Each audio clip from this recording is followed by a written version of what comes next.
Hello strangers, welcome back to another episode of Strange Bar and Grill. Today I'll be telling you about 3 strange death stories, with the final story being the most bizarre. A story about a man who uses technology in a way that it wasn't intended. Matter of fact, this guy was pretty damn creative, and I guarantee you won't see it coming.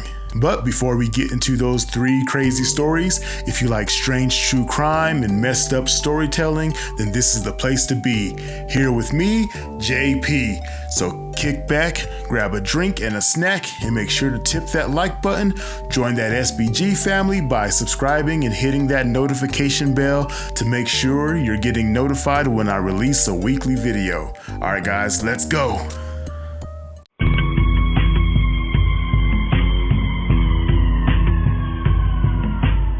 When the genre of cheesy humor is dedicated to fathers alone, it's clear that it's something of a requirement for dads everywhere to indulge in it. The dad joke can range of anything from a quick, cheap pun to something more physical and dramatic. In 1992, Greg Austin Gingrich saw a wonderful opportunity for the latter, and he jumped straight into it with every ounce of energy he could muster in true dad fashion. Some parents will go to great lengths to amuse or annoy their children. I'm sure a lot of fathers can relate. I know I sure can.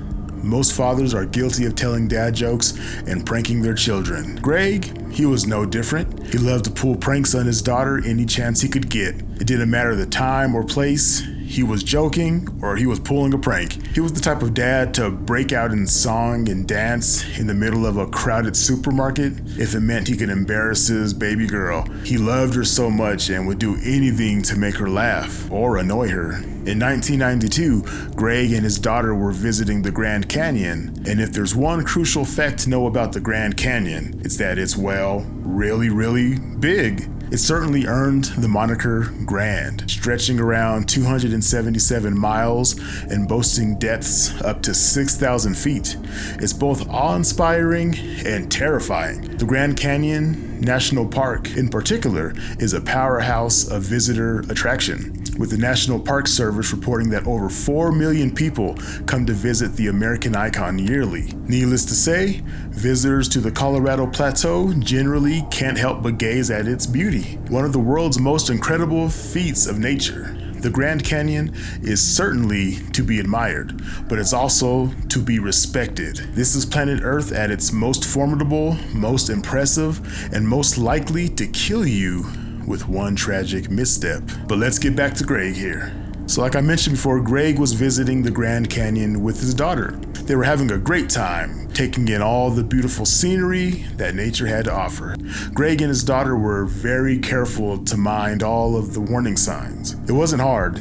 You see a railing? You stay on the right side of that railing. But after walking around for a few moments, Greg could sense his daughter getting bored. The Grand Canyon was amazing, it was beautiful, but I guess they didn't feel like there was much to do. So Greg thought to himself, how can I jazz this up a little? So Greg walked towards the railing. He looked around and surprisingly found something interesting. Just on the other side of the railing was a flat-like ridge. So he made a mental note of what he discovered. He thought to himself, this is perfect. So Greg hatched a plan to get his daughter with the ultimate dad joke, something he lived for. His plan, in hindsight, a stupid plan, was to leap onto the guardrail and pretend to plummet accidentally, while in actuality coming to a safe halt on the other side of that railing, onto that landing, onto that ridge. This apparently would either amuse his daughter or absolutely horrify her, but he knew she would come running to his aid,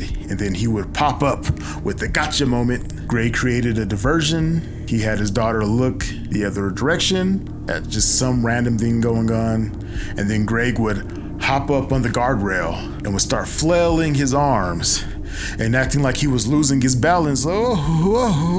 His daughter, hearing Greg flailing about on the railing, of course, she was in shock, and she would yell for her dad to come down. She would run towards her dad in an effort to pull him back to safety.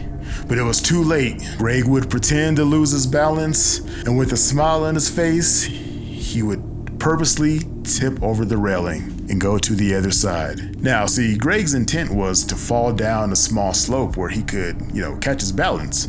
The slope was located just beyond the edge he was standing on, but what happened next was horrifying and unimaginable for both him and his daughter. You see, while his daughter was making her way towards him, Greg lost his footing while he was pretending to fall, and he actually fell off the ridge and plummeted 400 feet to his death. See, Greg had miscalculated.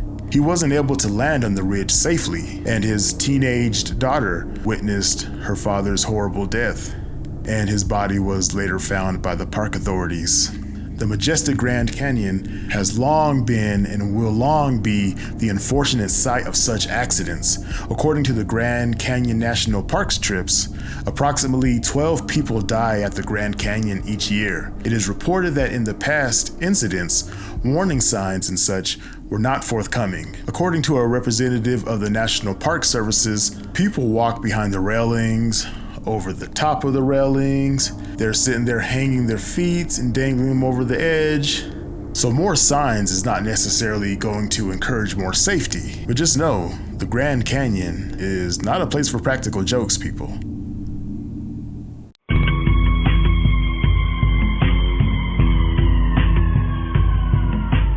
Garry Hoy, 38 years old, was a highly regarded employee at Toronto law firm Holden Day Wilson. Having also earned a degree in engineering, his natural career progression was to specialize in building safety and compliance. The robustness of modern building techniques was something he took a particular interest in. It was when his high-flying career took him to the 24th floor of a financial district skyscraper. Built in 1969, the office windows really caught his eye. It wasn't the breathtaking view from the panes that caught his attention, however. It was more about their tensile strength. These windows were unbreakable, so Garry thought. He was so keen to demonstrate their sturdiness, he soon had a new party trick to whip out at gatherings. It involves the windows. On July 9th, 1993, the firm threw a welcome party in their conference room for their new intake of summer interns for the summer. They were keen to explore the field of law they were studying and potentially decide on a special for their future. Garry saw this moment to impress, and as he'd done countless times before, out of nowhere he would run past the interns in full force, throw his body weight against the huge window to demonstrate its unbreakable structural design and safety. And of course, the interns were in shock, but Garry just loved seeing the look of shock and awe on the interns' faces as he would just hurl his body full force towards the window, and he would just bounce off like a rubber ball bouncing off a brick wall. He would ask the interns if they would like to give it a try, and of course they would decline. He would laugh to himself and simply state, there's nothing to worry about, until he decided to demonstrate again. So Garry took a couple steps back. He began running full force. He would leap into the air and crash into the window. However, the second time, he didn't bounce back as he had before. To the horror of the interns and other onlookers from the firm, rather than the window standing firm, the pane popped out of the frame. Hoy, as shocked and surprised as anyone, fell 24 floors, dying instantly as he collided with a stone block on the pavement below. A structural engineer questioned about the incident told the Toronto Star, "I don't know of any building code in the world that would allow a 160-pound man to run up against a glass window and withstand it." Garry's death was classified as accidental auto-defenestration, aka throwing yourself at a window by accident. There's actually a term for that. But thankfully, that's a very rare way to die. Unfortunately for Garry, he actually later on won a Darwin Award for his embarrassing demise. He was described by peers as one of the best and brightest at the firm, and that firm closed its doors 3 years later after this incident. But on the bright side, technically, Garry proved his point. It was the frame that failed. The glass didn't break. The glass was unbreakable.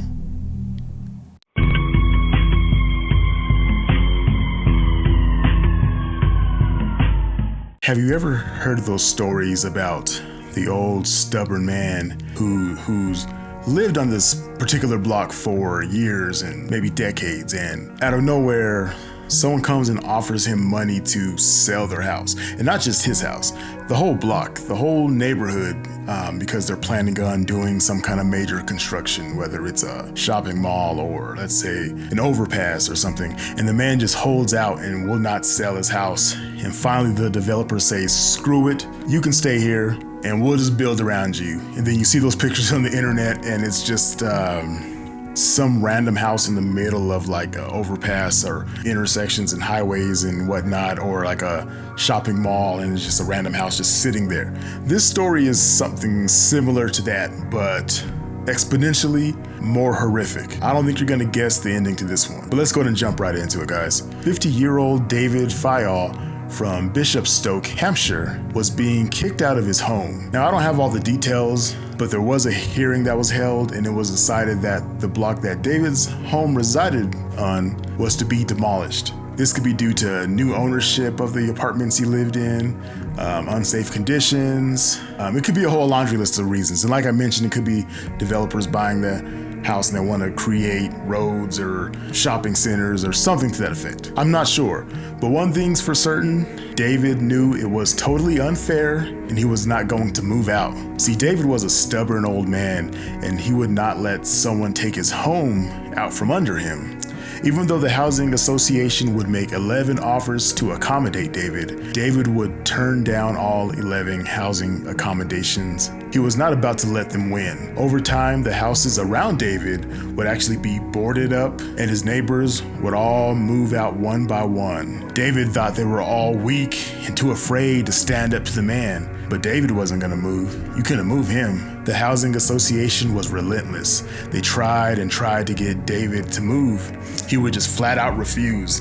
David's elderly parents, John and Jean, would try to get David to move. They would beg him and they would plead with him. David decided that he's dying on this hill and he said he is not moving. I mean, if your parents can't convince you to move, you're not moving, you're not budging. Finally, the Housing Commission decided they had enough. They decided to take it to court.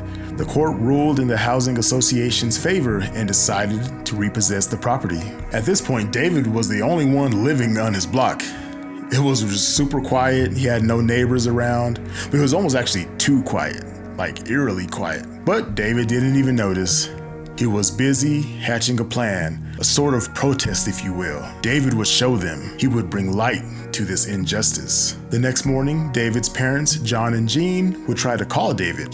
They knew he had heard about the news of the court's decision and wanted to console him. Despite calling David several times, they didn't get an answer. They tried calling David daily for several days. They assumed he just didn't want to talk and he was being typical stubborn David. On the 10th day, on July 5th, they decided to make their way to his ground level flat in Bishopstoke, Hampshire. They approached his home and began knocking. Still no sign of David. His parents grew worried. They're like, he's stubborn, he's hard-headed, but typically if we come here, he will answer the door for us. So what's going on? So, being concerned parents, they contacted the police. So the police were called, and ultimately the police broke into David's place. They asked the parents to stay outside, and Sergeant Mark Carter went into David's home. And what Sergeant Mark Carter found was totally horrific. Upon entering David's home, Mark found David